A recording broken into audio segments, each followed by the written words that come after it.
telah membahas tentang permasalahan tauhid atau akidah, tepatnya pembahasan kitab Nawaqidul Islam. Dan di sini pada malam hari ini pertemuan perdana pembahasan tentang ilmu fikih. Di sini kita bisa lihat sebagaimana di slide, kita akan menggunakan panduan dari kitab Al-Fiqh Al-Muyassar, panduan praktik fikih dan hukum Islam, dan ini kitab terjemahan, dan terjemahannya sebagaimana bisa dilihat, penerjemah dan lain-lainnya. Ya. Kitab yang tebal, pembahasan tentang fikih dari pemahaman Ahlussunnah wal Jamaah, Salafun Sholeh. Ya. Dan kita bisa lihat inilah yang akan kita bahas dalam beberapa pertemuan ke depan. Ya, bisa dilihat dari kerangka buku.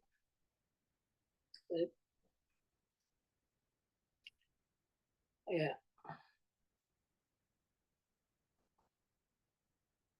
Akan tetapi tentunya tidak semua akan kita bahas, kita akan pilih, dan alhamdulillah dari manajemen Muslim Course Indonesia telah memberikan kurikulum yang mana itu yang akan menjadi pedoman kita dalam mempelajari kitab fikih ini.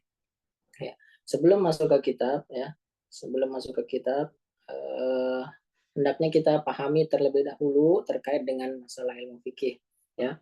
Jadi fikih secara bahasa itu artinya memahami, berasal dari kata al-fiqhu, ya, faqih berarti orang yang ahli fikih atau orang yang paham, ya. Adapun secara istilah, ya, pengertian ilmu fikih adalah al-ilmu bil ahkami syar'iyyah al-amaliyah al-muktasab min adillatiha tafsiliyah. Ilmu tentang hukum-hukum syariat yang bersifat amaliyah, yang diperoleh, yang diraih, yang diketahui dari dalil-dalil yang terperinci. Ya. Jadi itu adalah ilmu fikih. Kami yang mempelajari tentang hukum-hukum syariat yang bersifat amalan, ibadah, dengan dalil-dalilnya yang terperinci. Jadi ilmu fikih ini adalah ilmu yang membahas tentang hukum-hukum syariat yang bersifat praktis, ya, diambil dari dalil-dalil terperinci, yaitu dari Al-Quran dan juga sunnah Nabi Shallallahu Alaihi Wasallam. Dan fikih, ya, ini menjadi ilmu yang sangat penting karena menjadi panduan bagi kaum muslimin, bagi umat Islam dalam menjalani kehidupan ibadah sesuai dengan syariat yang diajarkan oleh Allah Subhanahu Wa Taala dan Rasulullah Shallallahu Alaihi Wasallam. Ya. Nah, sebelum kita masuk ke pembahasan kitab, ya, alangkah baiknya kita mengenal terlebih dahulu sekilas tentang ilmu fikih ini. Ya, ilmu fikih ini cakupannya sangat luas. Sebagaimana aspek kehidupan manusia itu begitu luas, maka ilmu fikih juga demikian luasnya. Ya. Nah, oleh karenanya beberapa ulama membagi ilmu fikih ini, ya, membagi ilmu fikih kepada beberapa bagian atau klasifikasi. Ya, yang pertama disebut dengan fikih ibadah. Ya, fikih ibadah itu fikih yang membahas hukum-hukum yang berkaitan dengan ibadah manusia atau hubungan manusia dengan Allah Subhanahu wa Ta'ala. Jadi tata cara pelaksanaan ibadah. Dan ini yang akan kita kaji di awal-awal kitab, ya. Ya, contohnya pembahasan tentang toharoh atau bersuci, pembahasan tentang sholat, puasa, zakat, haji dan umroh dan lain sebagainya. Ya. Kemudian ada fikih muamalah. Ya. Yang kedua fikih muamalah. Fikih yang khusus membahas hukum-hukum yang mengatur hubungan manusia dengan sesama manusia secara aspek ekonomi dan sosial. Ya.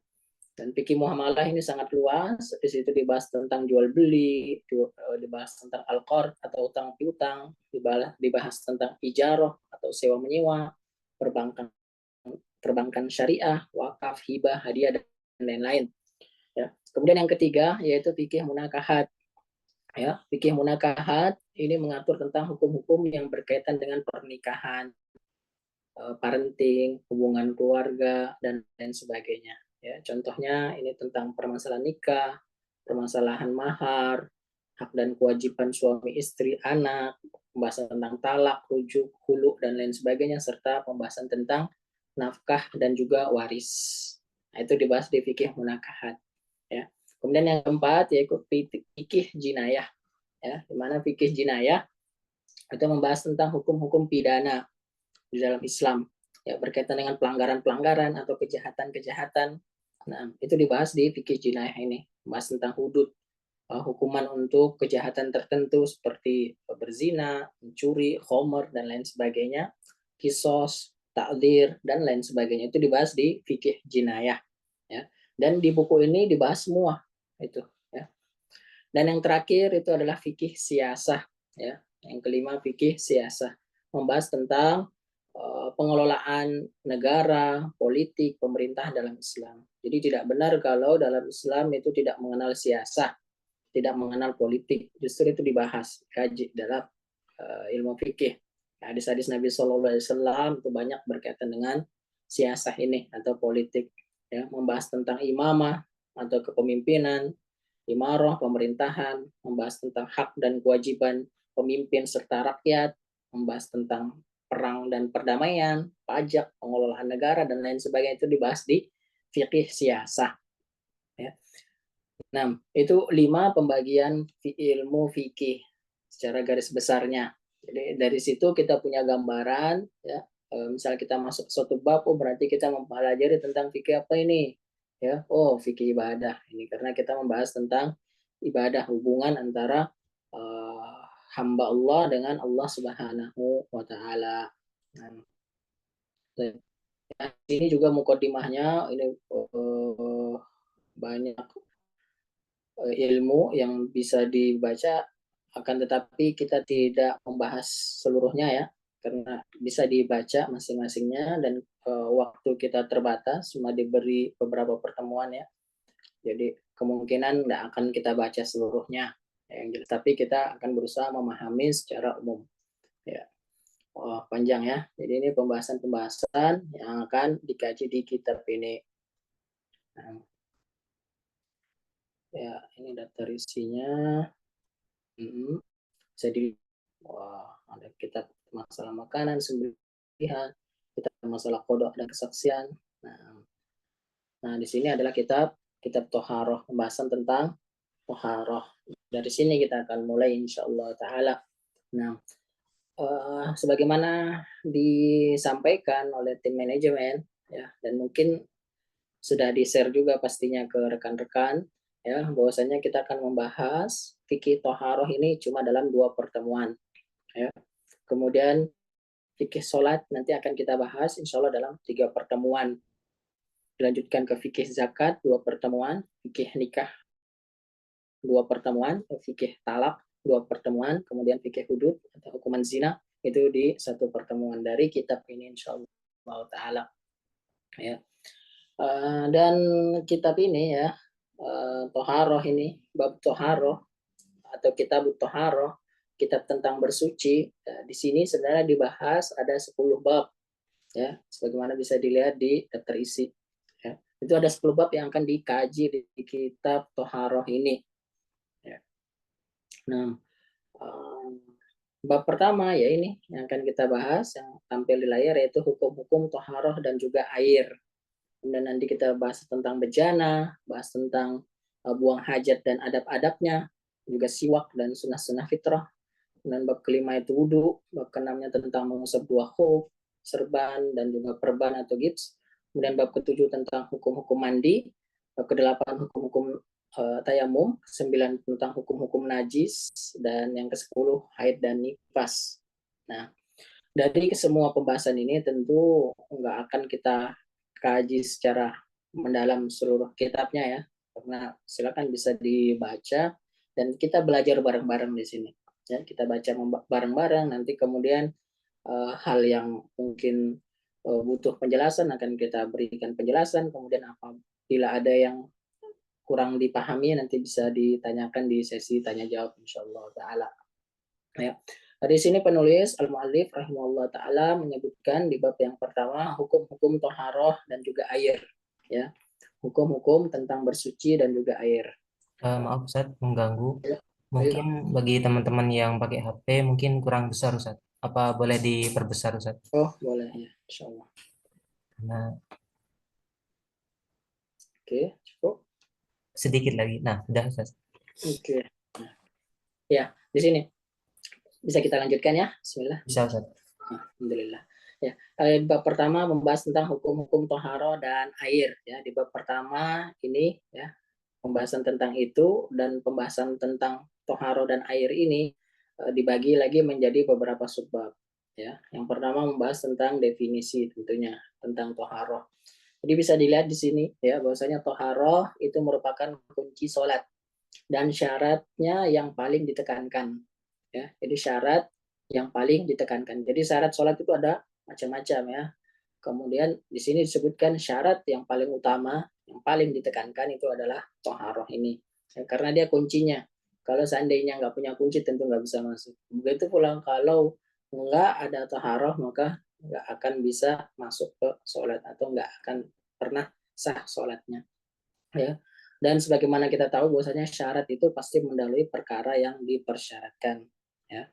Nah, ya, di sini disebutkan tentang pembagian toharoh. Toharoh terbagi menjadi dua macam. Ya. Yang pertama adalah toharoh maknawi. Maknawi berarti itu berkaitan dengan batin ya. Nah, itu sucinya hati dari kesyirikan, kemaksiatan, dan segala yang mengotorinya. Ya, kita nggak bisa detail ini ya, jadi bisa dibaca. Kita jelaskan secara ringkasnya, garis besarnya, tapi insya Allah dipahami. Yaitu toharoh secara maknawi. Kemudian yang kedua yaitu toharoh secara indrawi. Nah, indrawi secara yang visual, yang nampak atau yang zahir. Dan inilah yang menjadi pembahasan di kitab fikih ini ya. Nah, ini yang akan jadi pembahasan kita. Kita nggak membahas tentang kesyirikan, kemaksiatan, toharoh maknawi enggak, tapi kita membahas tentang toharoh secara indrawi ini. Ya. Nah, kita membahas tentang toharoh secara indrawi. Nah, di sini disebutkan ya tentang definisi toharoh secara bahasa. Toharoh itu artinya bersih dan suci dari kotoran. Nah, secara bahasa. Ya. Kemudian secara istilah yaitu berarti menghilangkan hadas dan juga melenyapkan khobas, menghilangkan khobas. Nah, bisa dilihat di catatan kakinya ya. Nah, jadi hadas itu apa, khobas itu apa? Ya, singkatnya hadas itu adalah sifat yang menempel pada badan, ya, yang menempel pada tubuh yang menghalangi sholat dan ibadah lainnya. Ya. Dan hadas ini terbagi menjadi dua, ada hadas kecil dan juga hadas besar. Ya, kami yakin ini sudah pada paham ya. Hadas kecil itu hadas yang ada pada anggota wudhu, ya seperti sesuatu yang keluar dari dua jalan, kencing, tinja, gitu. Ya. Nah, dan hadas kecil ini bisa hilang dengan cara berwudhu. Ya. Kemudian yang kedua yaitu hadas besar. Hadas besar yaitu hadas yang ada pada seluruh tubuh. Ya. Seperti contohnya junub, ya orang habis berjima atau dia habis mimpi basah, maka dia junub dan dia termasuk ke dalam hadas besar. Dan hadas besar ini dihilangkan dengan cara mandi, mandi wajib atau mandi besar. Ya. Ya. Jadi dari pembagian ini dan juga pengertian hadas kecil, hadas besar, ya, maka kita simpulkan bahwasanya hadas besar itu bisa hilang dengan mandi. Hadas kecil itu dihilangkan dengan wudhu. Ya. Kemudian kalau tidak ada air yang sebagai sarana untuk bersuci, maka kita dapat menggunakan debu atau tayamum. Ya. Nah, kemudian di sini disebutkan ya itu hadas. Ya. Kemudian khobath. Khobath itu secara bahasa artinya buruk, kotor. Ya. Dan di sini pengertian khobath maksudnya adalah najis. Ya. Adalah najis. Nah, di sini disebutkan oleh mu'alif yang dimaksud dengan menghilangkan hadas, yaitu menghilangkan sifat penghalang sholat dengan menggunakan air yang diguyurkan pada seluruh tubuh. Nah, bila hadasnya adalah hadas besar, ya, jadi dihilangkan dengan diguyur seluruh tubuh mandi. Ya. Nah, ada tata cara mandi, ya, akan tetapi yang mencukupi dari mandi itu dengan mengguyur aja sudah termasuk mandi. Ya. Nah, adapun tata cara yang disunahkan Nabi Sallallahu Alaihi Wasallam dengan berwudhu dulu, berkanan kanan, kemudian yang kiri, dan seterusnya tentang tata cara mandi wajib yang sunnah, ya itu secara sunnahnya. Ya, kan tapi tergugurkan kewajiban mandi ini dengan mengguyurkan pada seluruh tubuh. Ya, jadi kalau kita masuk kolam kemudian kita berniat mandi, di situ mandi wajib, mandi untuk menghilangkan hadas besar itu sudah mencukupi. Jadi itu yang perlu dipahami ya, mengguyurkan. Kemudian sedangkan hadas kecil yaitu cukup membasuh anggota wudhu atau dengan berwudhu ya, tentunya disertai dengan niat. Nah, bilang nggak dapat air atau sakit nggak mampu menggunakan air ya, maka dia bisa menggunakan alat bersuci yang menggantikan kedudukan air, yaitu debu ya, sesuai dengan yang diperintahkan secara syar'i atau kita kenal dengan tayamum dengan tata caranya yang diajarkan oleh Nabi Shallallahu Alaihi Wasallam, dan itu dibahas secara rinci di bab tayamum insyaallah taala. Nah, kemudian di sini dijelaskan yang dimaksud dengan melenyapkan atau menghilangkan khobat adalah menghilangkan najis dari badan, pakaian, dan juga tempat sholat. Ya, jadi dari badan tubuh kena najis maka kita hilangkan, ya. Pakaian yang ada najisnya maka kita cuci, kita hilangkan. Begitu pula tempat sholat, sajadah kita atau tempat kita sujud, tempat kita berpijak itu ada najisnya maka harus dihilangkan khobat tersebut. Ya. Nah, jadi sudah jelas ya di sini kesimpulannya. Jadi tohar indrawi terbagi dua, suci dari hadas dan dikhususkan pada badan, kemudian bersuci dari khobat atau najis yang mencukupi badan, pakaian, dan juga tempat. Jelas insya Allah ya. Di sini dijelaskan lagi ya, sudah kami jelaskan tadi, hadas terbagi dua, kemudian adapun najis itu terbagi menjadi tiga ya.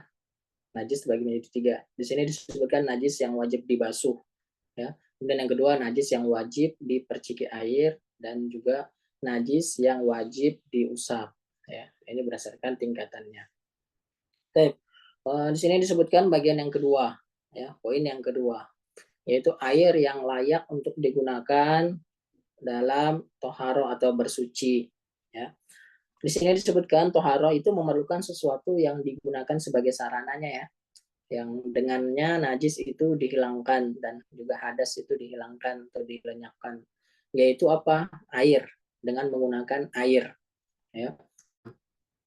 Air yang bisa digunakan untuk bersuci ya, nggak semua air bisa digunakan untuk bersuci ya. Ini ingat, nggak semua air bisa digunakan untuk bersuci. Contoh air kopi, air teh, atau air kelapa. Oh ini kan air kelapa suci dari alam, bisa dong dipakai untuk bersuci. Nah ini nggak benar ya. Nah jadi harus kita tahu bahwasanya air apa yang bisa digunakan untuk bersuci. Nah air di sini disebutkan air yang bisa digunakan untuk bersuci disebut dengan al-ma'ut tahur. Ma tahur, air yang suci, yaitu air yang suci pada dirinya atau air fidatihi ya. Memang datnya itu suci, dan juga al-mutahhir li ghairihi atau menyucikan untuk selainnya. Selain datnya itu suci, airnya itu sendiri suci, dia dapat digunakan untuk mensucikan. Kayak begitu ya. Nah, mau tohur atau maul mutlak ya, bisa dijelaskan di Syafi'iyah. Nah, kemudian air ini disebutkan ya, bahwasanya air ini adalah air yang masih tetap sebagaimana ia diciptakan ya, atau disebut dengan air lestari atau air alami, air murni ya, sesuai dengan sifat di mana ia diciptakan padanya. Kalau unsurnya misalnya H2O ya, seperti itu. Baik ia turun dari langit seperti hujan, lelehan salju, embun, atau air yang mengalir di bumi, mata air, sumur, air laut, dan lain sebagainya. Dan dalil-dalilnya bisa dilihat ya, bisa dilihat di kitab. Ini dalil-dalilnya banyak yang menunjukkan bahwasanya air-air yang turun dari langit, air yang dari bumi, itu semuanya adalah air yang tohir lidathi wa al-mutahhir li ya. Air mutlak yang bisa dipakai untuk berwudu, untuk mensucikan. Nah, ya, di sini disebutkan toharoh nggak bisa dengan benda cair selain air. Nah, ini juga jadi kaidah ya. Jadi, oh boleh dong pakai benda cair yang lain, enggak ya. Pakai cuka misalnya, bentuknya kan cair tuh, bensin, jus, air jeruk dan sebagainya. Nah, itu nggak bisa ya, nggak bisa. Dari sini disebutkan oleh mu'alif alasan yang kenapa dia nggak bisa ya, diambil dari dalil falam tajidu ma'an fatayammamu sa'idan thayyiba. Dan kalau nggak memperoleh air maka tayamum dengan debu yang suci ya. Nah kemudian mu'alif menyebutkan di sini Seandainya toharoh terwujud dengan cairan selain air ya, nggak ada air ya, insya Allah Ta'ala akan memindahkan pada air tersebut dan atau bahan cair tersebut dan tidak memindahkan kepada pemakaian tanah atau debu ya. Kan tapi kan Allah Ta'ala jadikan pada sehingga zat cair lain tadi itu nggak bisa digunakan untuk bersuci seperti itu ya. Nah, kemudian bagian yang ketiga ya, bagian yang ketiga air yang tercampur dengan najis. Air yang tercampur dengan najis. Kalau nggak tercampur secara dengan najis kan jelas itu air yang suci dan mensucikan ya. Namun bagaimana kalau dia tercampur dengan najis? Ya, di sini disebutkan ya bila tercampur dengan najis lalu najisnya mengubah salah satu dari tiga sifatnya. Perhatikan ini kaidahnya ya, mengubah bau, mengubah rasa ataupun mengubah warna. Jadi tiga komponen ini, tiga sifat ini. Apabila berubah salah satunya, ya, nah disebutkan maka air tersebut najis berdasarkan ijma, maka nggak boleh digunakan. Ya, digunakan tidak dapat digunakan untuk menghilangkan hadas dan juga tidak dapat digunakan untuk membersihkan khobath atau najis. Ya, saja dia mau sedikit mau banyak ya, dia bukan air yang bisa dipakai untuk bersuci ya, karena dia sudah bercampur dengan najis, hilang salah satu dari sifatnya, bau atau rasa ataupun warnanya ya. Nah, kemudian disebutkan adapun bila air itu tercampur najis ya dan salah satu sifatnya itu enggak berubah ya, najis dan sifatnya itu tidak berubah dan airnya itu banyak jumlahnya, maka ia tetap suci ya, maka ia tetap suci dan bisa digunakan untuk bersuci ya. Ini jadi kaidah juga. Tetapi bila airnya sedikit ya, maka ia najis dan tidak bisa digunakan untuk bersuci ya. Jadi itu kalau airnya banyak dia apa namanya, salah satu sifatnya nggak berubah maka nggak apa-apa ya. Nah, dan batasan banyaknya ini disebutkan yaitu 20 sebagaimana disebutkan dalam hadis Nabi Shallallahu Alaihi Wasallam yang disebutkan di sini ya. Ya, jadi batasannya adalah 20, minimalnya 20 ya, sedangkan yang sedikit itu kurang dari 20 dan di situ disebutkan di catatan kaki ya, pula bermakna gentong ya, bisa dibaca yang nilainya itu sebesar 93,075 sok atau 160,5 liter ya. Nah, itu ya, jadi kalau 160,5 apa namanya 0,5 liter itu nggak mengapa dia.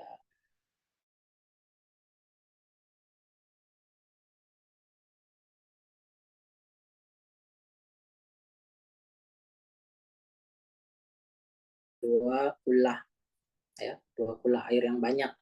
Nah, kemudian disebutkan di sini bagian yang keempat, yaitu air yang tercampur dengan benda yang suci.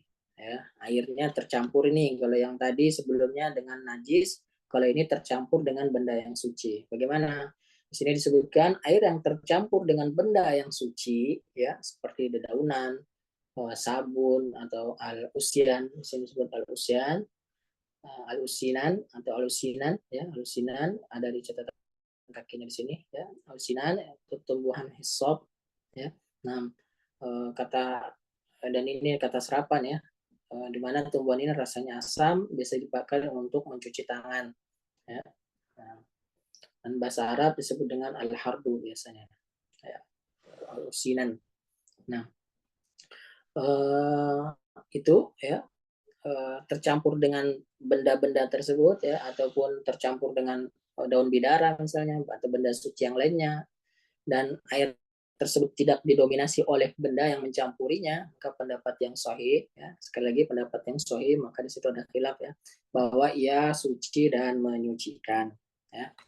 Nah, ia suci dan menyucikan ya, bisa digunakan untuk menghilangkan hadas dan juga melenyapkan najis ya, sebagaimana dalil yang disebutkan di sini ya, di ayat ya, juga hadis-hadis Nabi Shallallahu Alaihi Wasallam ya, bisa dibaca. Nah,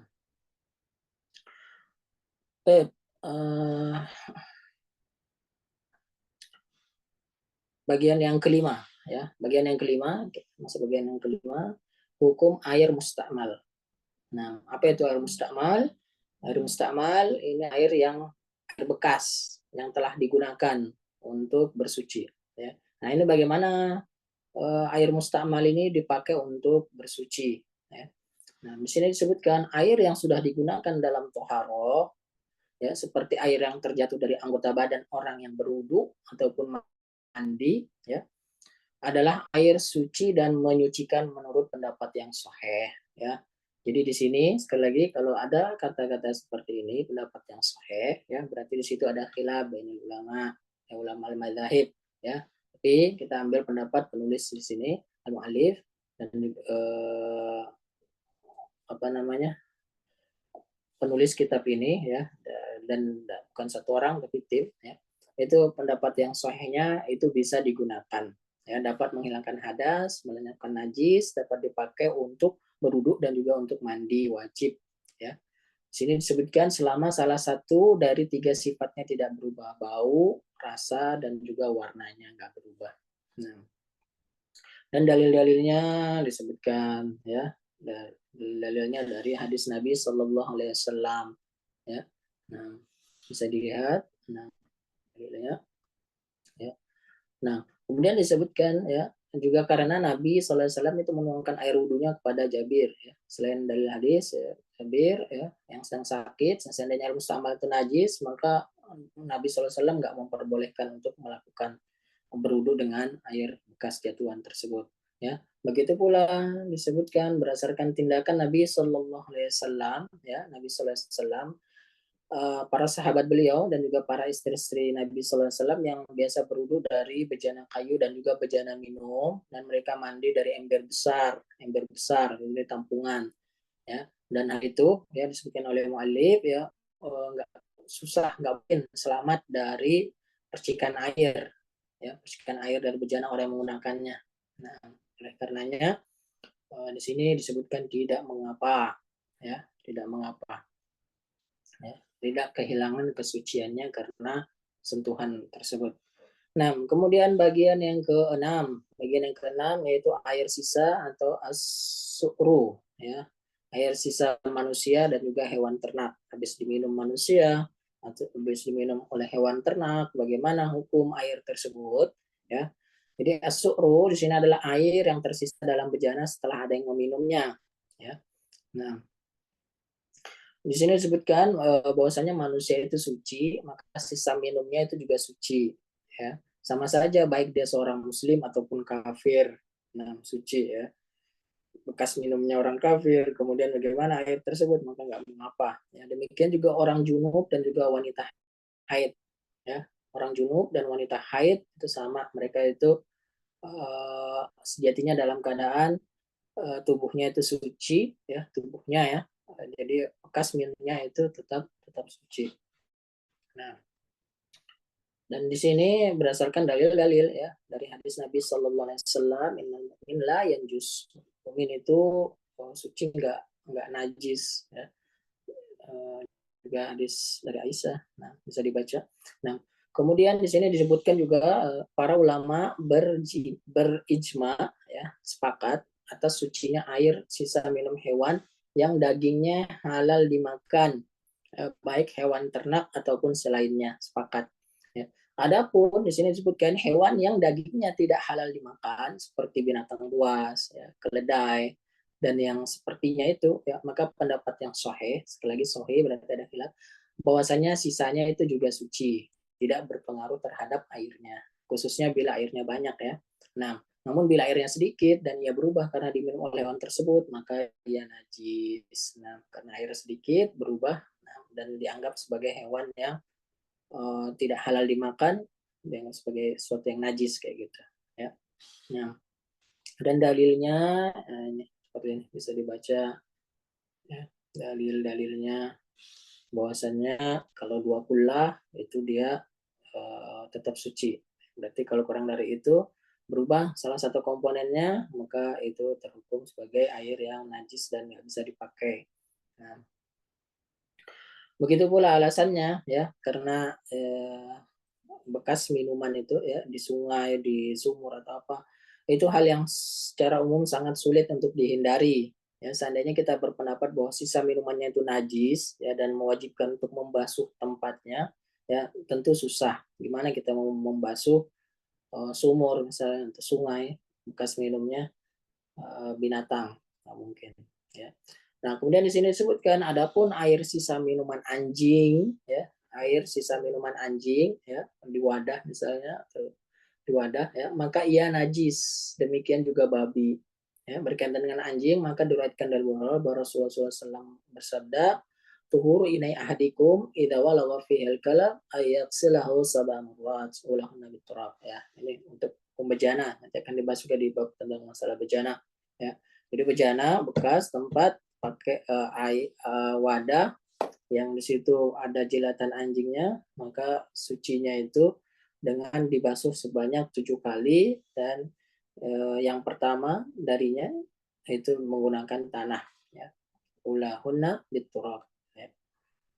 Adapun kalau babi, ya, maka ia najis, ya, buruk dan juga kotor. Jadi nggak boleh juga babi karena babi itu najis, babi itu buruk kotor sebagaimana firman Allah Subhanahu wa taala fa innahu rijis, karena sungguhnya babi itu kotor. Baik, masuk ke bab yang kedua, pembahasan tentang bejana. Nah, bejana ini kita silakan sebagai tempat untuk menyimpan, ya, makanan ataupun minuman. Di sini disebutkan bejana adalah wadah tempat penyimpanan air dan juga selainnya, baik yang terbuat dari besi atau selainnya. Jadi kita ada panci, ada teko dan lain sebagainya. Nah, hukum asalnya itu boleh berdasarkan firman Allah Subhanahu wa taala, "Walladzi khalaqalakum ma fil ardi jami'a." Dia menciptakan segala yang ada di bumi, ya. Jadi itu boleh untuk digunakan. Nah, pembahasan tentang ini terbagi menjadi beberapa subbab, ya. Nah, kita masuk ke sebab yang pertama, yaitu pembahasan tentang menggunakan bejana emas. Gimana kalau bejana yang digunakan itu, misalnya piala untuk minum, ya, itu terbuat dari emas, perak, dan lainnya. Itu dalam bersuci.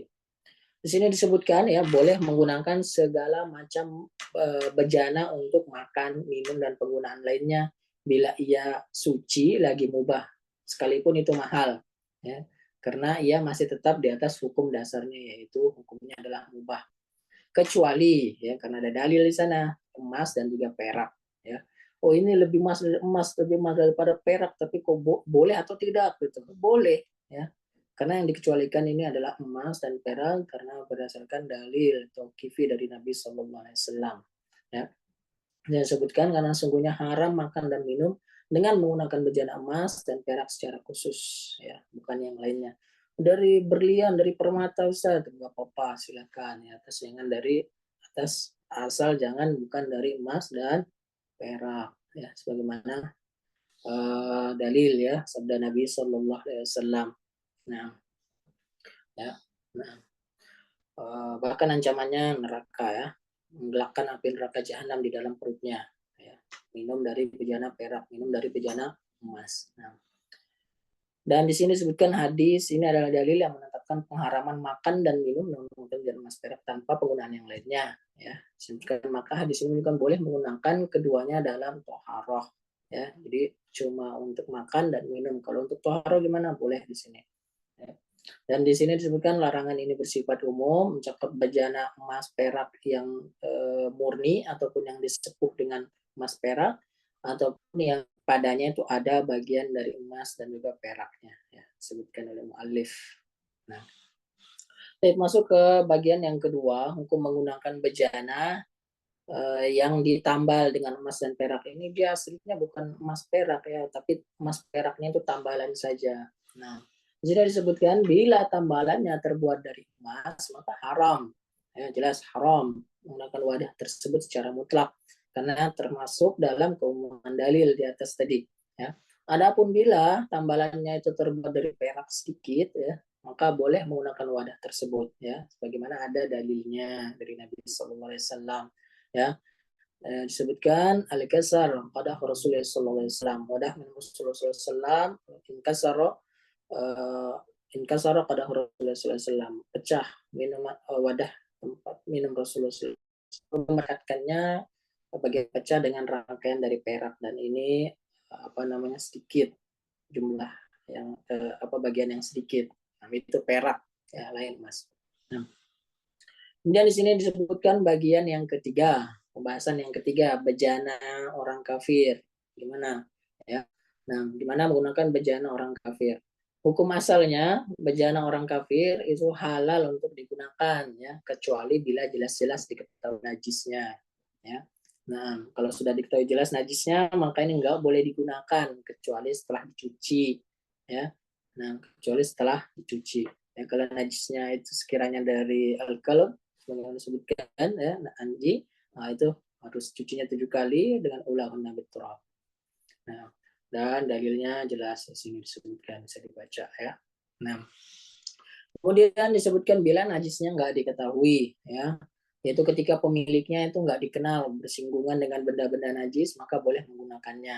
Ya, ini orang ini dia nggak suka meminumkan anjingnya dari wadah ini, ya ma'ruf, maka nggak apa-apa. Tapi kalau sebaliknya ini karena biasa ngasih minum dengan wadahnya itu, maka itu nggak boleh.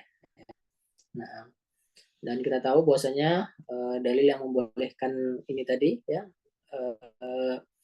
Nabi SAW, para sahabat itu mengambil air untuk berwudu dari kantong milik wanita musyrik ya.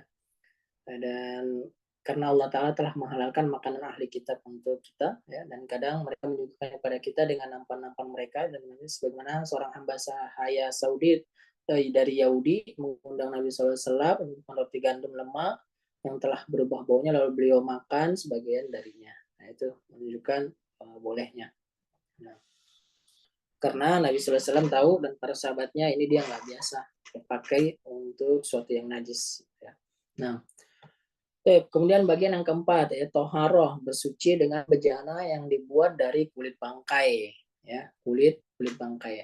Di sini disebutkan ya bahwasanya kulit bangkai ya itu aslinya kan nggak boleh ya. Nah, kan tetapi ketika telah disamak maka itu boleh digunakan, boleh dimanfaatkan. Ya, berdasarkan sabda Nabi Sallallahu Alaihi Wasallam, ayyuma ihab dubilqa faqad tahur. Kulit apapun yang telah disamak maka dia suci ya. Begitu pula hadis-hadis lainnya dari Nabi Sallallahu Alaihi Wasallam bisa dibaca di kitab. Ya. Nah, tetapi ini bila bangkai tersebut berasal dari bangkai hewan yang penyembelihannya dapat membuatnya halal. Ya, nah, sembelih dengan sembelihan yang benar, sembelihan yang halal, ya, maka kulitnya setelah disamak itu bisa jadi halal, bisa digunakan. Ya. Akan tapi bila tidak demikian, maka nggak halal disamak. Ya, dipotong atas nama bukan selain nama Allah, maka nggak halal untuk disamak. Ya, nah, jadi disebutkan oleh penulis. Adapun bulunya, bagaimana dengan bulu binatang? Maka ia suci. Ya. Maksudnya bulu bangkai hewan yang halal dimakan saat ia belum menjadi bangkai. Ya. Nah, saat ia belum menjadi bangkai. Adapun daging bangkai, ya maka ia najis dan haram dimakan bersama firman Allah Subhanahu Wa Taala. Nah, illa ayyakuna mayitatan audaman masfuhan aulah khinzir kecuali daging hewan yang mati atau bangkai, darah yang mengalir, daging babi, ya, mereka itu semua suatu yang kotor. Nah, kemudian di sini disebutkan ya penyamakan, gimana cara melakukan penyamakan, membersihkan kulit ya. Nah, itu dilakukan dengan membersihkan penyakit dan juga kotoran yang menempel pada kulit ya. Biasa kalau kita menguliti ya ada sisa daging yang menempel pada kulit, nah kotoran yang menempel pada kulit itu semua dibersihkan ya. Membersihkan dari sesuatu yang menyebabkan pembusukan ya. Kita tahu daging kalau dibiarkan lama itu kan membusuk ya. Nah, itu dibersihkan, murnikan dari yang menempel di kulit yang dapat menyebabkan pembusukan ya. Dan itu menggunakan bahan-bahan yang dicampur ya. Zaman dulu dengan air garam atau semisalnya dengan daun-daunan ya, khusus yang bisa melenyapkan hal-hal yang dapat menyebabkan pembusukan tersebut. ya. Zaman sekarang itu jauh lebih canggih lagi, bisa dilihat juga di YouTube bagaimana cara penyamakan di pabrik, ya, besar-besaran itu bisa dilihat beberapa macam proses atau tahapan dalam penyamakan. Nah, termasuk dari penyamakan kulit ya bisa dimanfaatkan untuk kerupuk, bisa dimanfaatkan juga untuk apalagi uh, jaket kulit, sepatu kulit, tas kulit dan lain sebagainya. Nah, kemudian adapun hewan yang penyembelihannya tidak dapat membuatnya halal, maka ia nggak suci. Ya, dari sini kita bisa lihat dianalogikan kulit kucing atau hewan lebih kecil, maka nggak suci dengan disamak. Ya. Sekalipun ia suci saat hidup, ya kucing. Nah, dan kulit hewan yang haram dimakan, ya sekalipun ia suci saat hidup, maka ia tidak suci dengan disamak. Ya, kulit hewan yang haram dimakan, ya, nah sekalipun ia suci saat hidup, maka ia tidak suci untuk disamak. Nah, kesimpulannya hewan apapun yang mati, ya, sedangkan ia termasuk dagingnya yang halal dimakan, maka kulitnya dapat disucikan dengan disamak. Ya. Sebaliknya hewan apapun yang mati, sedangkan ia termasuk yang dagingnya halal dimakan, ya, maka kulitnya tidak dapat disucikan dengan disamak. Nah, ya, jelas faedahnya. Alhamdulillah kita selesai bab kedua, bab tentang bejana. Kemudian kita masuk ke pembahasan bab yang ketiga, yaitu buang hajat dan juga adab-adabnya. Ya. Buang hajat dan adab-adabnya. Nah, insya Allah coba kita selesaikan sampai bab yang kelima ya. Nah, jadi kita bagi dua, di pertemuan berikutnya kita selesaikan sisanya insya Allah Ta'ala. Ya. Nah, di bab yang ketiga ini pembahasan tentang buang hajat serta adab-adab dalam buang hajat. Bagian yang pertama, ya, bagian yang pertama ada berapa bagian, ada berapa subbab. Ya. Itu pembahasan tentang istinja dan juga istijmar, ya, dan menggunakan salah satu sebagai ganti yang lain. Ya. Nah, di sini kita harus pahami dulu istinja apa, istijmar apa, ya. Beda istinja, beda istijmar. Istinja itu membersihkan apa yang keluar dari dua jalan, kubur dan juga dubur, bagian depan sama bagian belakang kita. Ya. Nah, dengan menggunakan air, ya, dengan menggunakan air.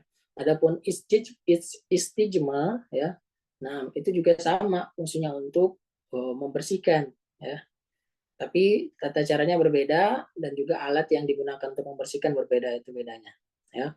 Istimar mengusap apa yang keluar dari dua jalan dengan sesuatu yang suci, ya, sesuatu yang suci, kemudian dia sesuatu yang mubah dan sesuatu itu dapat membersihkan. Contohnya menggunakan batu, daun, tisu dan yang semisalnya. Ya. Nah, ini disebutkan menggunakan salah satu, ya, salah satu mencukupkan dari yang lainnya, ya istinja aja atau istijmar aja itu sudah mencukupi, ya. Jadi bisa suci dengan istinja dan juga istijmar, yang membersihkan maksudnya menghilangkan kotoran, ya. Nah, dan dalilnya yang menyebutkan tentang permasalahan itu, ya, bahwasanya istinja, istijmar tadi dapat membersihkan, nah itu dari hadis Nabi SAW sebagaimana bisa dilihat di kitab. Nah, kemudian di sini disebutkan dan menggabungkan keduanya itu lebih utama, ya. Istinja, kemudian istijmar juga, istijmar, istinja juga itu lebih utama dengan air dan juga dengan yang lain yang dapat membersihkan. Nah, kemudian di sini disebutkan istijmar itu dilakukan dengan menggunakan batu atau apa yang berfungsi seperti batu, ya, berupa benda-benda yang suci, ya, yang membersihkan dan mubah seperti tisu, kertas, kayu, dan yang lainnya. Ya. Karena Nabi SAW bersitmar itu dengan menggunakan batu. Ya. Nah, jadi apa yang berfungsi seperti batu, benda padat yang seperti batu, itu masuk kepada hukum bolehnya istijmar dengan menggunakan itu. Kemudian di sini disebutkan istijmar itu nggak boleh kurang dari 3 usapan, minimal 3 kali, ya, minimal 3 kali usapan. Sebagaimana sabda Nabi SAW yang bisa dilihat, nah anak ya Nabi Shallallahu Alaihi Wasallam an-nastanjia bil yamin, nggak boleh berstinja dengan tangan kanan, wa nastanjia bi aqall min thalath ahjar. Nih, wajhu istidlalnya, apa namanya, berstinja dengan kurang dari 3 batu, dilarang oleh Nabi Sallallahu Alaihi Wasallam. Begitu pula disebutkan wa nastanji bi roji'i au admin. Nah, dengan roji bi roji'in au admin, dengan menggunakan kotoran hewan ataupun dengan menggunakan tulang, itu nggak boleh bersihnya dengan itu. Ya, kotoran hewan kok bisa dipakai untuk istinja? Ustaz, emang bisa? Gitu bisa, apa namanya? Maksudnya bisa untuk mengusap gitu ya. Dan kotoran hewan ini kotoran hewan yang sudah mengering, ya, sudah seperti batu, seperti batang kayu gitu ya, ranting kayak gitu. Nah, tapi kotoran itu nggak boleh, ya, nggak boleh. Dan Nabi SAW pernah dibawakan dan batu dengan roji ini, Nabi SAW memilih dengan batu dan apa namanya, menyuruh membuang kotoran hewan yang keras dan mengering. Nah, itu nggak boleh dipakai untuk beristinja. Kemudian kita masuk ke bagian yang kedua, pembahasan tentang istinja ini, istijmar, ya. Hukum menghadap dan membelakangi kiblat saat buang hajat. Boleh enggak kita menghadap ke arah kiblat ataupun membelakangi kiblat saat lagi buang hajat, buang air besar atau buang air kecil, ya. Disebutkan enggak boleh menghadap atau membelakangi kiblat saat buang hajat di tanah terbuka, ya, tanpa adanya penutup, tanpa adanya dinding yang membatasi antara kita dengan kiblat atau Ka'bah. Nah, berdasarkan hadis di mana bisa dilihat, ya. Nah, kemudian di sini disebutkan ya juga bahwasanya Abu Ayyub Al-Ansari berkata, kami datang ke Syam lalu melihat banyak WC dibangun menghadap kiblat, maka kami berpaling, ya, menghadap ke arah lain dan memohon ampun kepada Allah Subhanahu wa taala. Nah, dalilnya yang melarang, ya. Nah,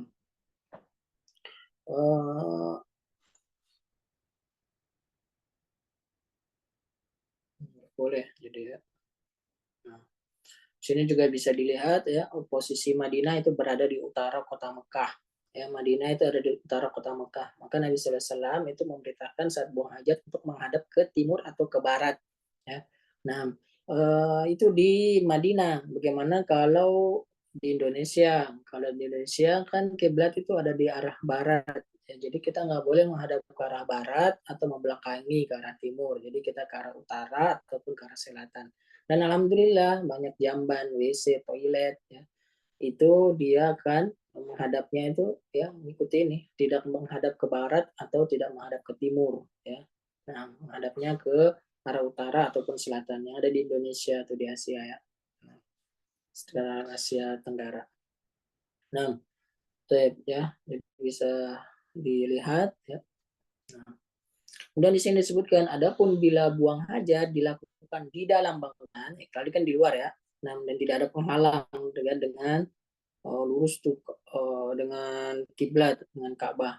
Bila dalam bangunan atau antara pelakunya dengan kiblat terdapat sesuatu yang menutupinya, maka hal itu nggak mengapa, ya. Nah, bisa dilihat dalilnya dari Ibnu Umar radhiyallahu taala anhu, ya, di mana dia melihat Rasulullah SAW buang air kecil di rumahnya itu menghadap ke Syam dan membelakangi kiblat. Ya, jadi Nabi SAW pernah melakukannya. Ya, dan itu tempat yang apa namanya, di dalam bangunan, ada temboknya, ya, dan juga hadis yang lainnya bisa dilihat di sini, ya. Nah, kesimpulannya di sini, ya, yang lebih utama adalah tidak melakukannya sekalipun di dalam ruangan, tidak menghadap atau membelakangi kiblat walaupun ada di dalam ruangan, itu yang lebih utama. Tapi pun ya, sebagaimana disebutkan itu tak mengapa, ya. Nah, kalau di dalam ruangan. Nah, kalau di luar ruangan tidak ada penghalang, itu jelas hukumnya nggak boleh.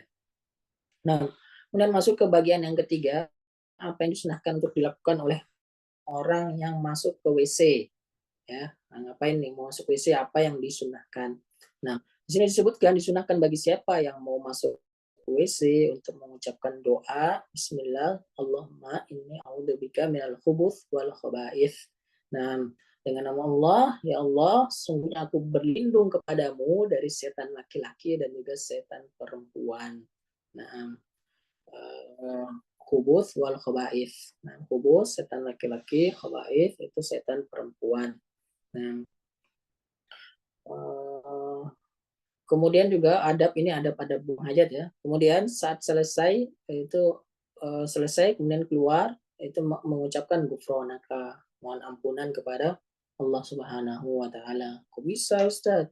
Kenapa kok doanya itu keluar WC gufronaka minta ampun kepada Allah Subhanahu wa taala? Apakah kita melakukan maksiat di WC?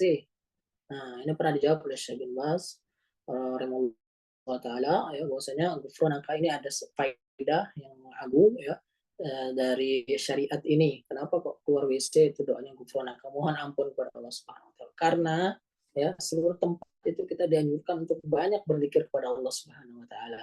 Satu-satunya tempat kita nggak boleh berzikir kepada Allah Subhanahu wa taala itu adalah di WC ya.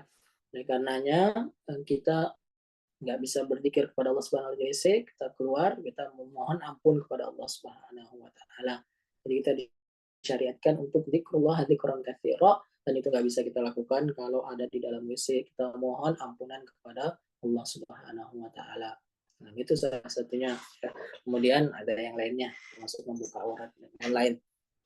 Nah, kemudian adab yang lainnya mendahulukan kaki kiri saat masuk, ya. Kemudian kalau keluarnya itu kaki kanan dan hendaknya tidak membuka aurat sehingga dekat dengan lantai ya sebelum duduk diangkat dulu ya kemudian duduk terutama ini di zaman Nabi SAW ya pada zaman Nabi SAW kan dalam perjalanan di padang pasir biasanya untuk buang hajatnya itu mencari tempat yang sepi ya tempat yang sepi nggak tertutup terbuka. Nah ini jangan dibuka dulu auratnya sehingga dekat dengan tanah atau sebelum duduk itu nggak boleh ya nanti nampak auratnya begitu ya. Nah, kemudian di sini disebutkan ya bila buang hajat dilakukan di tempat terbuka maka dianjurkan untuk menjauh ya dan menutupi diri sehingga tidak dilihat menjauh sehingga nggak jauh dari pandangan manusia. Nah, dan ini dalil-dalilnya jelas sama Nabi Shallallahu Alaihi Wasallam gimana Nabi Shallallahu Alaihi Wasallam ya menjauh ya. Nah, kemudian juga mengangkat bajunya itu ketika telah benar-benar dekat dari tanah agar tidak terlihat auratnya itu tujuannya. Nah, sedikit bagian yang keempat itu apa yang diharamkan dilakukan oleh orang yang hendak buang hajat ya apa yang dilarang orang yang buang yang pertama yaitu haram kencing di air yang menggenang sekarang hadis Jabir dari Rasulullah menaha anil bauli fil ma'ir rakit nggak boleh kencing di air yang menggenang bukan air yang mengalir jadi apa namanya najisnya itu di situ aja nggak mengalir ya, itu nggak boleh. Kemudian yang kedua nggak boleh memegang kemaluan dengan tangan kanan saat kencing dan tidak boleh juga berstinja dengan tangan kanan ya sebagaimana sabda Nabi SAW. Nah kemudian berikutnya yaitu haram buang air besar dan air kecil di jalan ya, nggak boleh di jalan nggak boleh di tempat berteduh tempat orang yang berteduh ya di taman umum kemudian di bawah pohon yang berbuah atau di saluran-saluran air ya nah berdasarkan hadis-hadis Nabi Shallallahu Alaihi Wasallam yang bisa dilihat di sini. Kemudian juga haram membaca Al-Quran saat buang hajat itu nggak boleh membaca Al-Quran saat buang hajat ya. Kemudian juga disebutkan ya adabnya juga atau larangan juga yaitu nggak boleh beristijmar dengan kotoran hewan ataupun tulang atau makanan yang berharga itu nggak boleh dengan uang Ustaz itu nggak boleh juga karena sesuatu yang berharga ya berdasarkan hadis Nabi Shallallahu Alaihi Wasallam. Kemudian di sini disebutkan juga haram buang hajat di pekuburan kaum muslimin ya dalilnya juga jelas di sini bisa dilihat. Nah, kemudian bagian yang kelima, apa yang makruh dilakukan bagi orang yang buang hajat. Nah, makruh, bukan sampai jatuh kepada derajat haram atau terlarang ya, makruh. Makruh itu berarti kalau dilakukan, ya gitu, kalau dijalankan ya dapat pahala ya. Nah, makruh itu makruh, yang pertama makruh menghadap arah berhembusnya angin tanpa penutup saat buang hajat, akan dikhawatirkan hembusan ya agar airnya kencingnya itu enggak kembali mengenai dirinya ya. Dan juga makruh berbicara saat buang hajat. Nah, sebagaimana hadis Nabi. Kemudian disebutkan makruh kencing pada lubang di tanah, ya, dan yang semisalnya, ya, berdasarkan juga sabda Nabi SAW yang melarang hal tersebut. Kemudian makruh masuk WC, ya, makruh masuk WC dengan membawa sesuatu yang mengandung dzikir kepada Allah Subhanahu Wa Taala kecuali untuk suatu keperluan. Ya. Nah, sebagaimana disebutkan di sini karena itu kalau khala wa doa khatamah. Nabi SAW itu kalau masuk atau ke WC, masuk WC atau khola itu tempat yang sepi, maksudnya tempat buang hajat. Karena zaman dulu buang hajat di tempat yang sepi gitu ya. Itu waduh khatamah, itu meletakkan cincinnya, cincin khatam Nabi SAW, karena cincin Nabi SAW itu tertulis ada lafaz zikrullahnya. Nah, kemudian di sini disebutkan adapun ketika ada hajat dan darurat maka nggak mengapa. Contohnya ya, masuk ke uang kertas yang tertulis nama uang padanya, ya. Darurat karena kalau ditinggalkan di luar itu bisa lupa atau dicuri orang. Kalau aman maka ya ditinggalkan di luar ya, tapi kalau khawatir maka nggak masalah. Kemudian haram masuk WC dengan membawa mushaf Al-Quran. Ya, sama saja itu dalam keadaan terlihat ataupun tersembunyi. Di dalam tas misalnya Al-Qurannya, tasnya masuk, itu nggak boleh. Ya, karena di dalam itu ada firman Allah Subhanahu Wa Taala yang merupakan kalam yang paling mulia dan membawanya itu masuk dalam WC mengandung unsur yang merendahkan Al-Quran, merendahkan ayat-ayat suci tersebut. Nah, kemudian bab yang keempat, siwak dan juga sunnah-sunnah fitrah.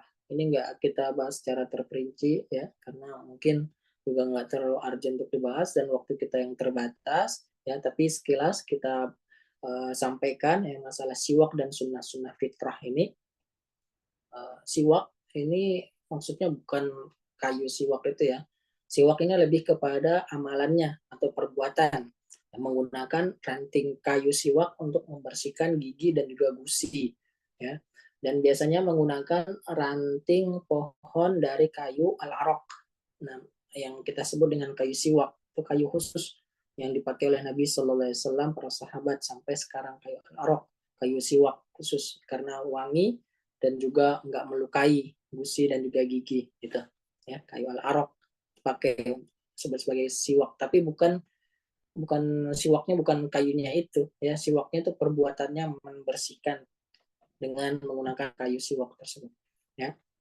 Nah, kalau gosok gigi gimana dengan pasta gigi, dengan sikat gigi ya, nggak apa-apa, ini dijelaskan oleh para ulama ya.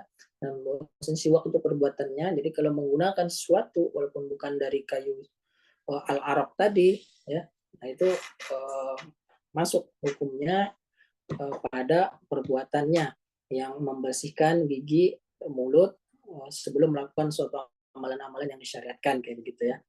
Nah, akan tapi yang lebih utama mencontoh Nabi SAW menggunakan kayu al-arok nih ya, dan ini dijual biasa oleh umroh, oleh haji, itu orang bawa siwak dari kayu al-arok ini, harum, baunya wangi, juga enak dipakai untuk membersihkan.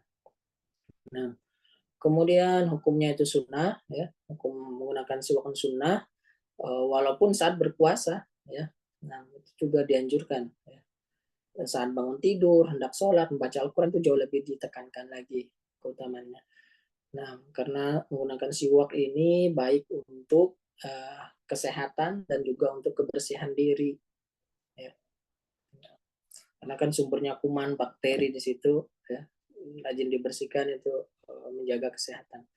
Kemudian sunnah-sunnah fitrah sekilas ya, kita rangkum saja. Sunnah-sunnah fitrah itu ada 5 disebutkan. Yang pertama adalah istihdad, mencukur bulu kemaluan. Jadi itu fitrahnya manusia itu membersihkan yang demikian ya. Nah, kemudian berkhitan, kemudian yang ketiga memendekkan kumis, bukan memanjangkan kumis, memotong jenggot itu malah kebalik ya. Nah, justru memanjangkan, membiarkan jenggot, memotong, memendekkan kumis. Kemudian memotong kuku dan juga mencabut mencabut bulu ketiak. Nah, mencabut bulu ketiak itu termasuk 5 sunan fitrah. Walaupun sunan fitrah itu ada yang lainnya, ya, tapi mu'alim menyebutkan 5 sunan fitrah. Nah, Ya, sini tadi sebutkan 10 ya, tapi itu 5 yang sudah normal. Kemudian bab yang kelima terakhir ya, semoga masih ada diberi waktu ya. Nah, kita selesaikan sampai bab yang kelima ya, biar berikutnya tinggal lagi. Nah, tentang wudhu, ya, ini pembahasan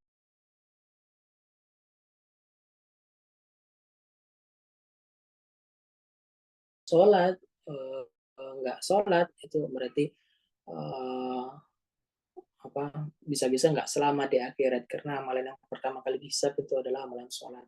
Sholatnya baik semua seluruh amalannya, kan gitu ya disebutkan dalam hadis Nabi Sallallahu Alaihi Wasallam. Nah, bab yang kelima tentang wudhu ya, ini ada berapa bagian pembahas subbab ya. Nah, dari yang pertama pembahasan tentang definisi dan juga hukum wudhu.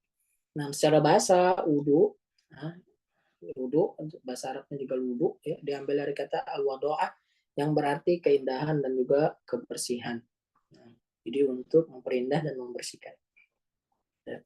Adapun secara syariat itu menggunakan air pada 4 anggota tubuh, yaitu wajah, kedua tangan, kepala, dan juga kedua kaki dengan tata cara tertentu dalam syariat dan dalam rangka beribadah kepada Allah Subhanahu wa taala.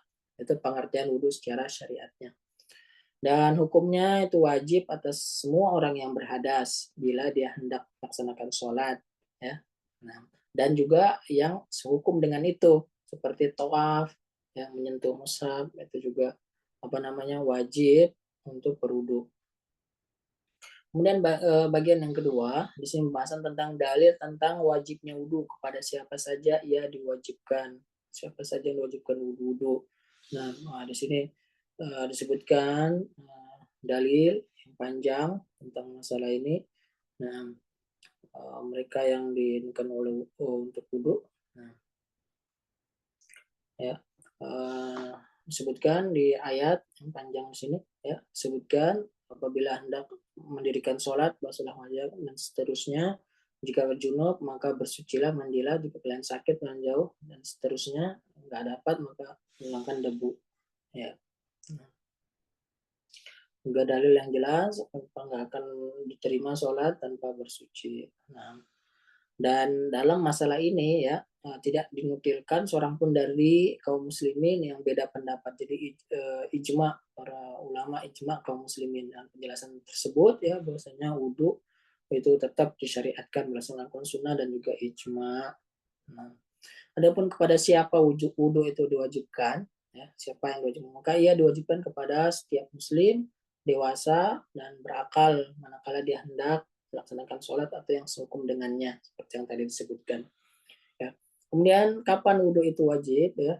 Bila telah masuk waktu sholat atau saat orang hendak melakukan perbuatan yang disyariatkan untuk berwudhu ya, seperti tawaf tadi ya, dan juga menyentuh mushaf. Nah. Kemudian pembahasan yang ketiga yaitu syarat-syarat sahnya wudhu. Nah, syarat-syarat sahnya wudhu. Syarat sah wudhu berarti maksudnya nggak sah wudhunya kalau nggak terpenuhi syarat ini. Ya. Nah, beda rukun beda syaratnya. Jadi nggak sah kalau nggak terpenuhi syarat. Jadi sebelum berwudhu itu harus terpenuhi syaratnya. Yang pertama Islam berakal dan tamyiz. Ya. Nah, kemudian yang kedua harus berniat. Kemudian yang ketiga dengan menggunakan air yang suci dan juga menyucikan. Kemudian yang keempat yaitu menghilangkan apa-apa yang menghalangi sampainya air ke kulit, ya, berupa lilin atau adonan atau cat kuku yang dapat menghalangi masuknya air ke kulit. Nah, itu nggak boleh. Kemudian di sini juga syaratnya adalah istijmar dan juga istinja. Ya, ketika ada sebabnya. Habis buang air besar, air kecil, itu istijmar atau istinja. Nah, kemudian yang keenam adalah mualah, jadi dia berkesinambungan, tidak terputus. Kemudian tertib, berurutan, nggak boleh lompat-lompat, nggak boleh jumping. Kemudian kedelapan membasuh semua anggota yang wajib untuk dibasuh. Ya. Nah, pembahasan yang keempat, fardu atau rukun wudhu. Ya, rukun wudhu ini perhatikan, ini yang paling penting dalam wudhunya. Ada sunnah, nanti ada rukun. Kalau rukun ini kalau nggak terpenuhi berarti nggak sah wudhunya. Itu ada 6 saja. Yang pertama yaitu membasuh wajah secara sempurna, ya, dibasuh wajahnya secara sempurna. Dalil surah Al-Maidah ayat yang ke-6, dalil yang panjang, idza kuntum ila sholati faghsilu wujuhakum, ya. Nah, basuhlah muka kalian. Jelas dalilnya. Nah, termasuk muka di sini adalah kumur-kumur dan juga beristinsyak, masukkan mengeluarkan air dari hidung, ya, karena mulut dan hidung itu bagian dari wajah. Masuk di poin yang pertama itu, ya, wajah. Kemudian yang kedua yaitu membasuh kedua tangan sampai siku. Dalilnya waidiyakum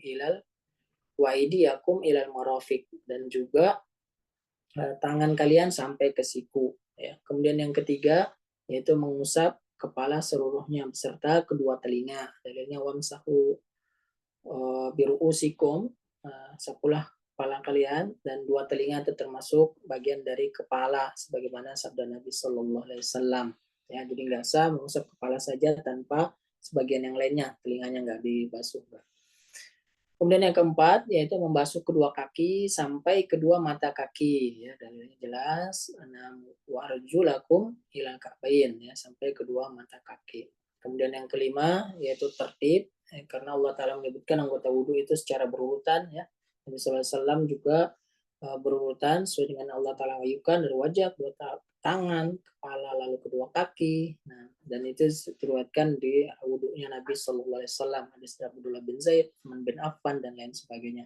Diriwayatkan Bukhari Muslim juga. Nah, kemudian yang keenam yaitu mualah. Nah, mualah ini, ya, membasuh satu anggota secara langsung setelah anggota sebelumnya, ya, tanpa ada jeda, tanpa ditunda-tunda, dan tunda dalam waktu yang cukup panjang gitu, ya. Nah, karena Nabi Shallallahu Alaihi Wasallam itu wudhunya itu berkesinambungan, ya, dan bisa dilihat dalilnya, ya, Nabi SAW pernah melihat seorang laki-laki sholat, di punggung kakinya itu ada bulatan hitam, ya, seluas koin dirham yang tidak tersentuh air. Kemudian Nabi SAW memerintahkan untuk mengulang, ya. Nah, kalau berkesinambungan mualah ini bukan rukun wudhu, maka Nabi SAW cuma cukup menyuruh membasuh bagian kaki yang tidak tersentuh air tersebut, ya, tapi Nabi SAW mengulang, begitu diambil pendapatnya, ya. Sekali lagi ini pendapat madhabnya penulis, ya. Di sana ada khilaf, ya, Syafi'iyah dan lain sebagainya, ya. Nanti pada kesempatan yang lain mungkin juga rekan-rekan bisa belajar di fikih madhab yang lainnya. Jelas, ya. Nah, kemudian bagian yang kelima yaitu sunnah-sunnah wudhu. Tadi rukun, sekarang sunnah-sunnah wudhu, ya. Nah, termasuk sunnah wudhu, ya, disunahkan, ya, bukan sesuatu yang wajib, ya, tasmiyah, mengucapkan basmalah, ya. Ada juga yang menyebutkan wajib, kan, ya, tapi di sini penulis sunnah, bukan basmalah di awal wudhunya. Nah, kemudian yang kedua bersiwak, nah, atau gosok gigi juga masuk di situ, ya. Nah, kemudian yang ketiga membasuh kedua telapak tangan di awal wudhu, ya. Nah, karena Nabi SAW demikian, ya, 3 kali. Kemudian yang keempat berkumur dan juga beristinsyak, ya, menghirup air ke dalam hidung, mengeluarkan. Nah, untuk orang berpuasa juga beristinsyak, akan tetapi jangan terlalu dalam, ya, khawatirkan masuk. Nah, dalilnya bisa dilihat. Kemudian yang kelima yaitu menggosok lengan, ya, kemudian menyeling-nyelingkan jenggot yang tebal, ya, menyela-nyela dengan air jenggot yang tebal. Nah, sehingga airnya masuk ke dalamnya, ke dalam dagu dan juga di kulitnya yang tebal terutama, ya. Dan Nabi SAW demikian. Nabi SAW jenggotnya tebal, ya, karena ya doa ya duluku diraihi, apabila belum maka beliau menggosok kedua tangan beliau, dan juga di sini disebutkan karena idkhulul ma tahta hanakihi faqallala bihi lihiyatahu.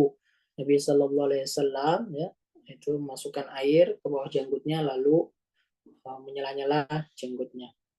Kemudian yang keenam yaitu mendahulukan anggota yang kanan dari yang kiri untuk kedua tangan dan juga kedua kaki, ya, mendahulukan anggota yang kanan dari yang kiri ya, untuk kedua tangan dan juga kedua kaki. Berdasarkan sabda Nabi Sallallahu Alaihi Wasallam, karena hibut tayamun fi tanaulihi wa tarjulihi wa duhurihi wa fi sya'ni kullih. Nabi Sallallahu Alaihi Wasallam itu suka mendahulukan yang kanan ke sandal, nyisir, suci, dan juga segala urusan. Dan yang ketujuh, membasuhnya sebanyak 3 kali. Jadi ini sunnah. 1 kali gimana Ustadz?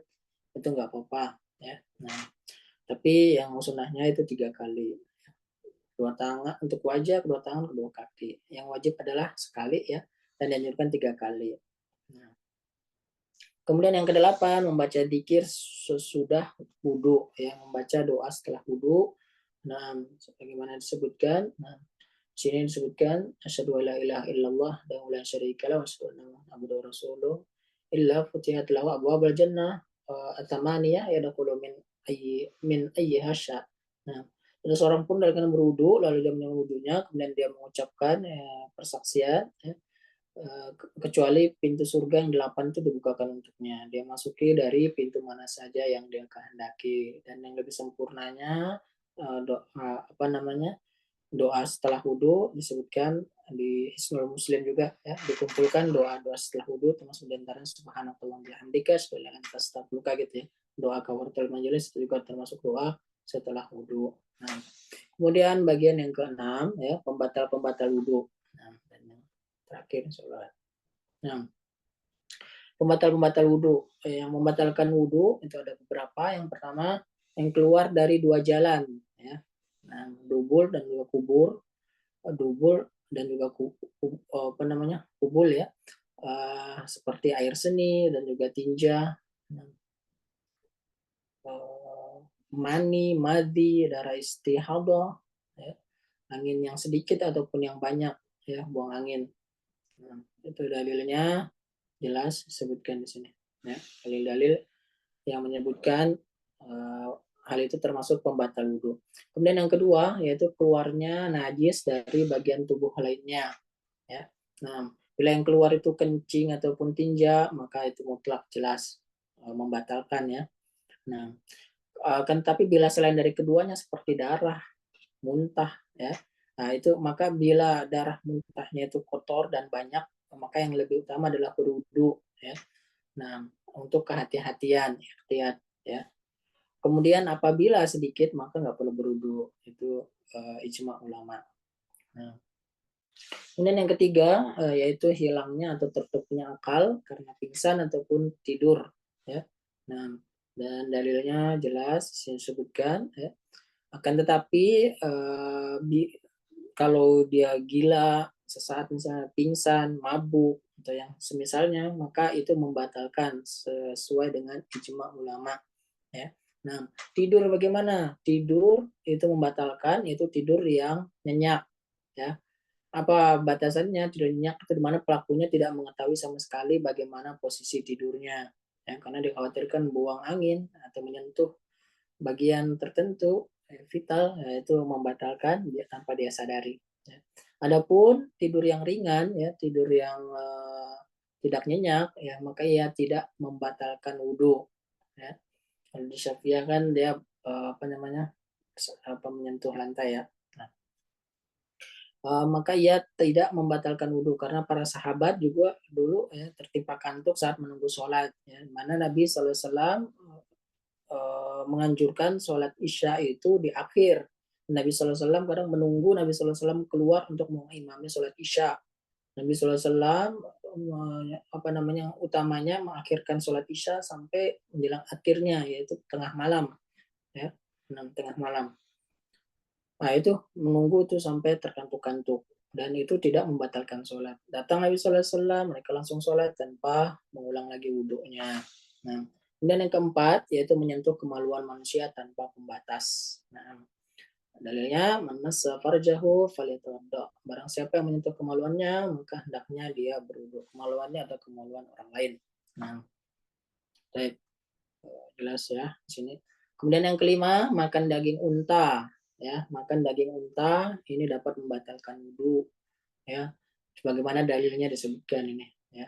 Nah, makan tetapi ya di sini ada khilaf ya, ada yang bilang makan daging unta dikatakan mansuh sudah hapuskan hukumnya, sebagaimana habis makan daging yang berapi ya, dari hasil daging panggang ya, itu sempat haram, sempat menjadi pembatal wudhu ya, akan tapi kemudian dinasakh, dihapus hukumnya ya.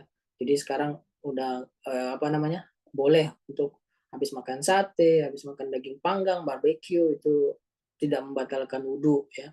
Nah, karena dimansuh.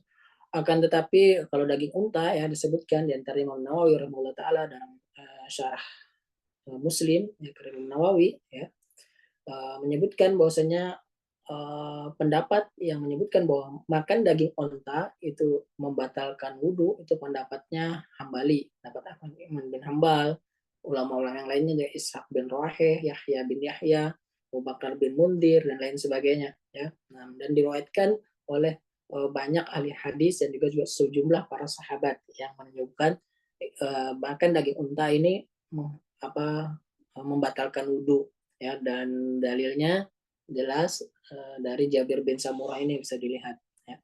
Nah, di sini di kitab ya. Dan itu disebutkan ya. Kemudian mayoritas ulama itu telah menjawab hadis ini dengan hadis Jabir ya, bahwasanya ketetapan Rasulullah SAW yang terakhir kali dari dua permasalahan ini ya, karena di situ kan ada dua hadis yang kuat ya. Nah, yang menyebut salah satunya hadis Jabir dan juga hadis Barok ya. Nah, kan tapi disebutkan oleh Imam Nawawi di sini bahwasanya yang ketetapan Rasulullah SAW yang terakhir kali dari dua permasalahan adalah bahwasanya tidak perlu berwudu setelah makan daging yang terkena api ya, karena di sini kan ada yang mengkiaskan antara makan daging yang terkena api dengan hadis Barok tadi ya, dengan hadis yang dari Jabir bin Samurah yang menyebutkan tentang ini daging unta ini. Nah, itu sudah dibahas oleh para ulama ya, dan Imam Nawawi menyebutkan akan tapi hadis ini ya, hadis Jabir bin Samurah ini umum ya, sementara hadis berwudu setelah hadis yang tentang makan api itu umum ya, kan tapi hadis yang berwudu setelah makan daging unta ini bersifat khusus ya, dan secara kaidahnya dalil yang khusus itu lebih dahulukan dibandingkan dengan dalil yang umum. Allah taala alam.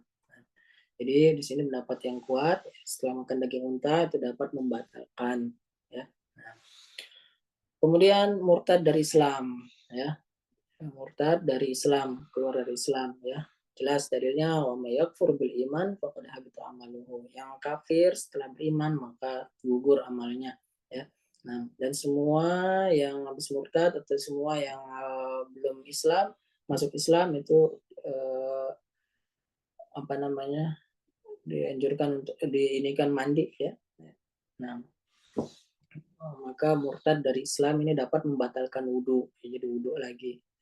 Nah, dan di sini disebutkan semua yang mewajibkan mandi itu mewajibkan wudhu ya, kecuali kematian ya, karena orang masuk Islam itu diwajibkan mandi ya, begitu pula wudhu. Nah, kemudian bagian yang ketujuh ya. Nah, bagian yang ketujuh ibadah yang mengharuskan berwudhu. Ibadah-ibadah apa saja yang mengharuskan untuk berwudhu ya. Nah, sedikit lagi ya, insya Allah 2 poin lagi. Ibadah-ibadah yang mewajibkan untuk berwudhu. Apa saja ibadah yang diwajibkan untuk seorang untuk berwudhu ya? Yang pertama sholat ya, dalilnya jelas bisa dilihat. Dan yang kedua tawaf di Ka'bah ya, baik tawaf yang wajib ataupun yang sunnah. Nah, kemudian di sini disebutkan menyentuh mushaf Al-Quran tanpa pembatas. Nah, ini ada khilaf ya, tapi kita ambil pendapat penulis di sini.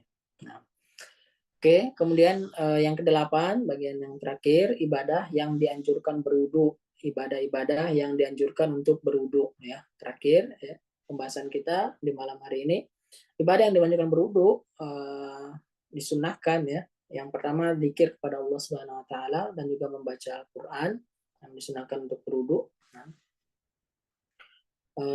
baca Al-Quran ya, baca Al-Quran bukan dengan mushaf, dengan hafalan. Kemudian yang kedua, setiap hendak sholat, ya, karena Nabi SAW senantiasa melakukan hal itu, ya, setiap hendak sholat. Kemudian yang ketiga, dan juga berdoa bagi orang yang junub bila dia hendak mengulangi hubungan suami istri, ya. Jika dia hendak tidur atau makan ataupun minum, ya, hendaknya dia berwudu dulu, ya. Nah, itu sebagaimana dalil-dalil yang disebutkan di sini oleh mu'alif. Kemudian yang keempat yaitu berwudu sebelum mandi junub, ya. Berwudu sebelum mandi junub itu disunnahkan, ya. Kalau enggak wudu langsung mandi junub boleh, ya. Tapi sunnahnya berwudu dulu. Bahkan diakhirkan kakinya sudah mandi baru membasuh kaki, itu diajarkan oleh Nabi. Kemudian yang terakhir, ya, ketika hendak tidur, ya, berdasarkan hadis Barra bin Azib, ya, Nabi SAW menyebutkan idza ataita ja'aka fatawadda wudu'aka lis-shalah. Nah, ala syiqqikal ayman. Bila hendak datang ke tempat tidur, maka berwudulah seperti wudhu untuk sholat, kemudian berbaling miring pada sisi kanan. Nah, ini yang kita dapat kami sampaikan. Kita sampai ke bab yang kelima, ya. Ada 10 bab. Di pertemuan yang pertama pembahasan tentang fikih ini atau fikih toharoh, dari 2 pertemuan target kurikulum pembahasan tentang fikih toharoh ini dari kitab fikih muyassar. Dan semoga Allah Subhanahu wa taala memberkahi kita semua. Amin ya rabbal alamin, dan semoga ilmu yang kita pelajari ini dapat kita pahami dan juga kita amalkan. Nah, demikian. Assalamualaikum warahmatullahi wabarakatuh.